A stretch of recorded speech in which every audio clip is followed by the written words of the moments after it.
Сайн байцгаана уу? 50-аас 50 мэдчилж байна. 50 амьдралдаа талархаж байна цувралын маань 27 дахь бичлэг эхэлж байна. Өнөөдөр би юунд талархаж байна вэ гэхээр уламжлалт, баяр, ёслолууд, арга хэмжээнд ялангуяа цагаан сар одоо болж байна. Тэгээд энэ соёл уламжлал байдагт би талархаж байна. Цагаан сараар бидний он удаан жил дараалан хийсэн энэ уламжлалууд маань биднэрт баяр хөөр, дурсамж, дуртатгалуудыг авчирдаг.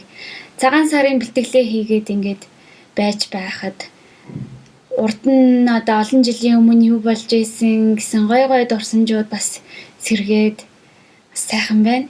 Тэгээд хүн болгоныг цагаан сараа сайхан гэлдээ шинэ ондоо үнтэй амар амгалан сайхан ороосэй гэж хүсье. Тэгээд 50 амьдралыг Монголдо дараа уулзтлаа баяртай.